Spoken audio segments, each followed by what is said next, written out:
What if a single presidential signature could redirect billions of dollars in global trade overnight, spark the biggest trade war in decades, and fundamentally alter how companies source materials worldwide? In March 2018, that's exactly what happened when President Trump imposed sweeping tariffs that would reshape international commerce for years to come. If you're finding this breakdown useful, please like, share, and subscribe to stay updated on global economic developments. Today we're examining how Trump's tariff policies transformed global markets, from the steel mills of Pennsylvania to the boardrooms of multinational corporations.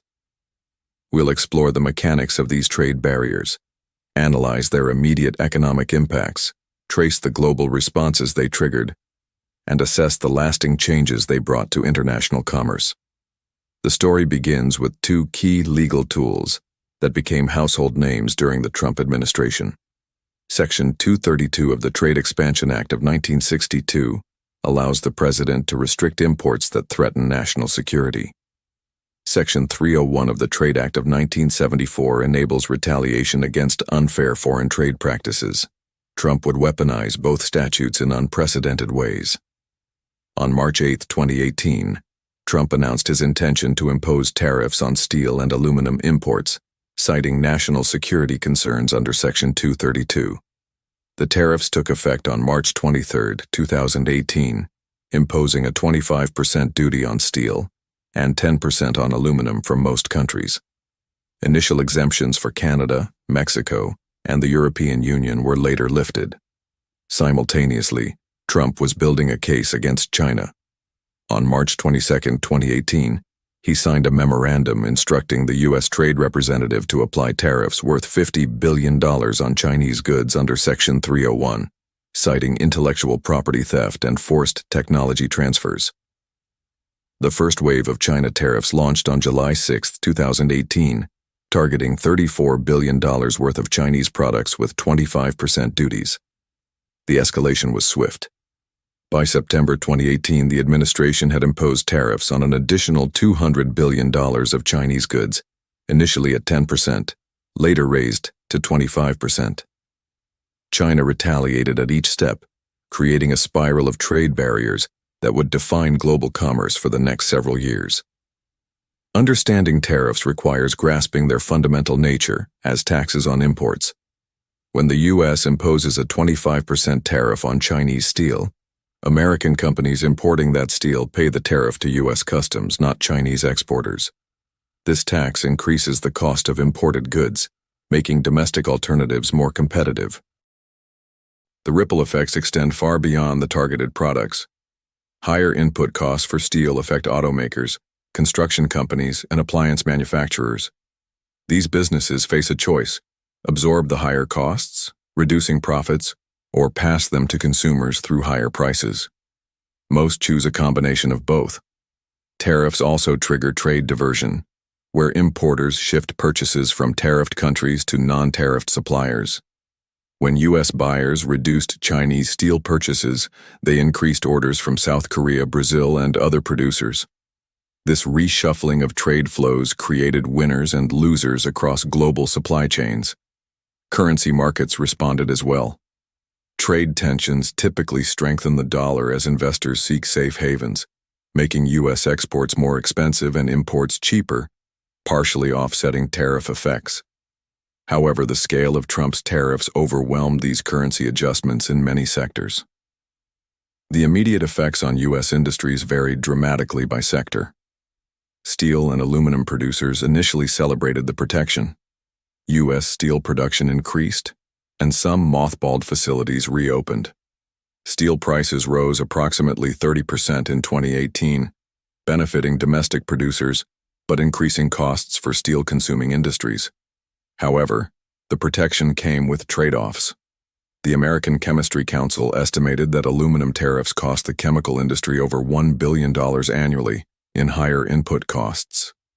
Automakers faced similar pressures, with Ford reporting $1 billion in additional costs from steel and aluminum tariffs during 2018 and 2019.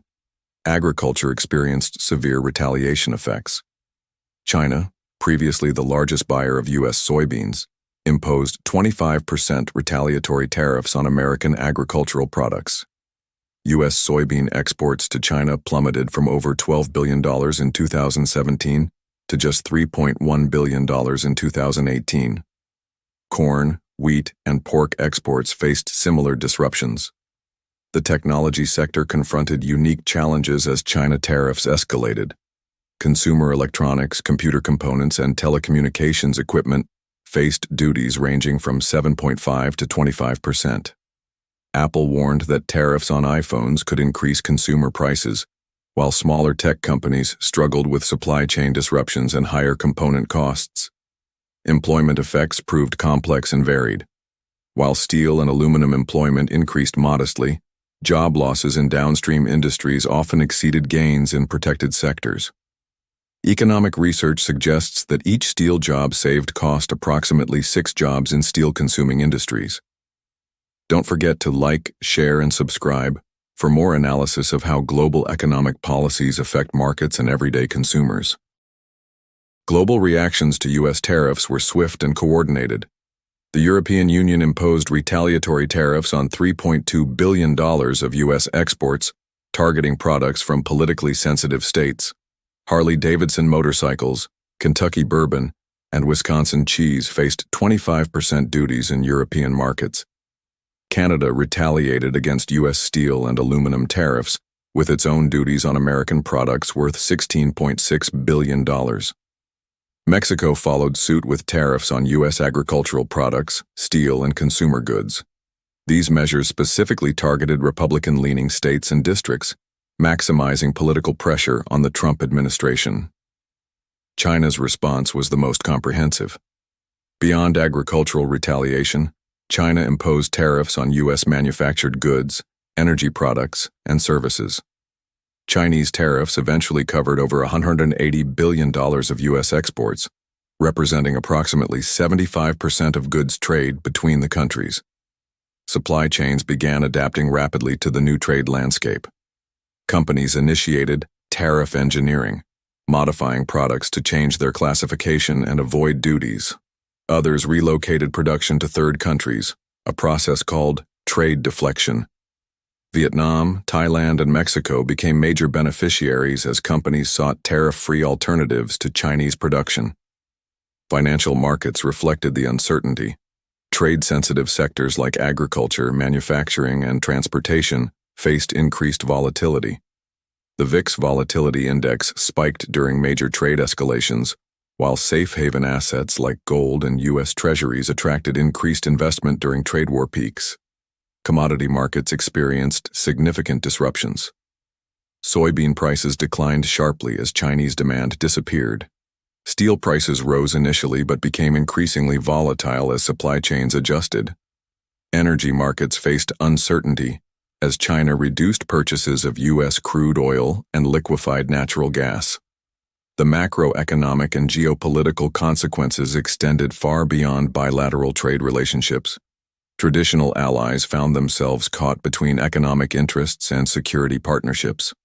South Korea and Japan faced pressure to choose sides while maintaining relationships with both the U.S. and China. Multilateral institutions like the World Trade Organization came under strain. The U.S. blocked appointments to the WTO's appellate body, effectively paralyzing the organization's dispute resolution mechanism. This undermined the rules-based trading system that had governed international commerce since World War II. Trade negotiations became increasingly complex.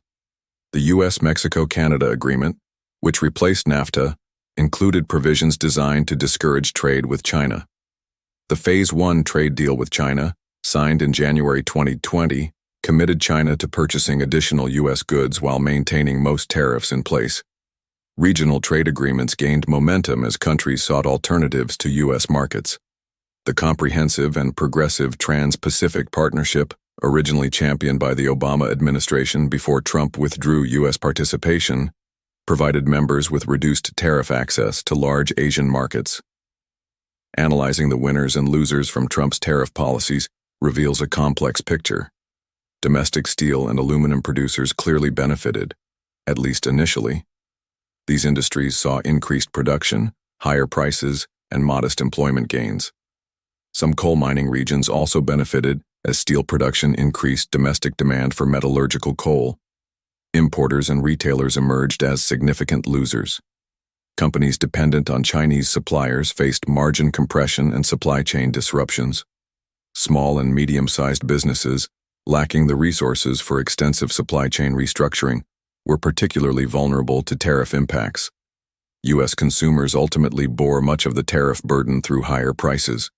Economic research consistently found that tariffs function as consumption taxes, with domestic consumers paying the majority of costs through increased retail prices.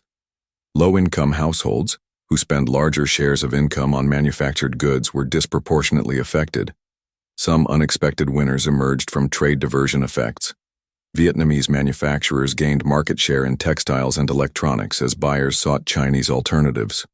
Mexican producers benefited from nearshoring trends as companies prioritized proximity over lowest cost. Brazilian and Argentine soybean farmers captured market share as Chinese buyers diversified away from U.S. suppliers. The long-term reshaping of global trade patterns represents perhaps the most significant consequence of Trump's tariff policies.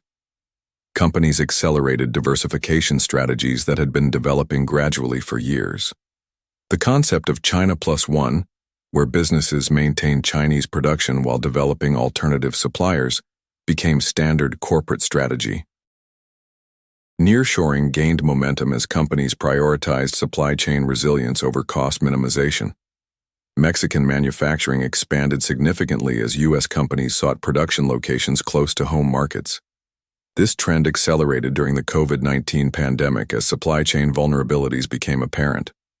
Technology decoupling between the U.S. and China accelerated beyond trade into areas like semiconductors, telecommunications, and artificial intelligence. Companies faced pressure to choose between Chinese and Western technology ecosystems, leading to the development of parallel supply chains and standards. Corporate strategy evolved to incorporate geopolitical risk assessment into supply chain decisions.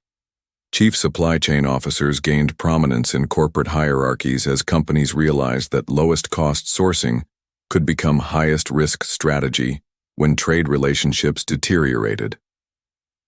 Investment patterns shifted toward domestic and allied country production. The CHIPS Act and Inflation Reduction Act later provided subsidies for domestic semiconductor and clean energy production, building on foundations laid during the trade war period. These policies reflected a broader shift toward economic nationalism and industrial policy. Regional trade relationships strengthened as countries sought stability amid U.S.-China tensions. The Regional Comprehensive Economic Partnership, covering Asia-Pacific countries, created the world's largest trading bloc. European Union trade with China continued growing despite U.S. pressure, reflecting different strategic priorities. Looking back at this transformative period in global trade, several key lessons emerge. First, modern supply chains prove both more fragile and more adaptable than many anticipated. While initial disruptions were severe, businesses demonstrated remarkable ability to restructure operations and find alternative suppliers. Second, trade wars create more losers than winners, even for the initiating country. While some domestic industries benefited from protection, the broader economy faced higher costs, reduced efficiency, and increased uncertainty. Economic modeling consistently suggests that free trade, despite its distributional challenges, creates greater overall prosperity. The political economy of trade policy also became clearer. Concentrated benefits for protected industries create strong lobbying incentives, while diffuse costs across consumers and using industries generate less organized opposition. This dynamic helps explain why trade protection, once implemented, proves difficult to remove. Two critical questions emerge for future policymakers. How can countries balance economic efficiency with supply chain resilience and national security concerns? The Trump tariffs highlighted genuine vulnerabilities in critical supply chains, while demonstrating that broad-based protection imposes significant economic costs. Additionally, how can the international trading system adapt to great power competition while maintaining benefits of economic integration? The rules-based system faces challenges from both rising powers seeking greater influence and established powers questioning multilateral constraints on their sovereignty. The tariff policies of the Trump administration fundamentally altered global trade relationships and corporate strategies in ways that continue reverberating today. From the factories of the Rust Belt to the ports of Shanghai, from the boardrooms of multinational corporations to the farms of the American heartland, these trade barriers reshaped how the world does business. Understanding this transformation helps explain current supply chain challenges, ongoing U.S.-China tensions, and the broader shift toward economic nationalism visible across many countries. The debate over trade policy continues, but the landscape has been permanently altered by this consequential period in international economic relations. Thanks for watching this analysis of how tariffs reshaped global markets. Like, share, and subscribe for more insights into the economic forces shaping our world. Until next time, keep questioning how policy decisions create winners, losers, and unintended consequences across the global economy. The effects of these policies continue to influence everything from the prices we pay at stores to the strategic decisions made in corporate boardrooms around the world. International trade relationships remain fundamentally different today because of this period, with new patterns of commerce, investment, and diplomatic engagement that reflect the lasting impact of the Trump administration's approach to trade policy. These changes demonstrate how quickly global economic systems can adapt to new political realities, even as they reveal the complex costs and benefits of protectionist policies in an interconnected world economy.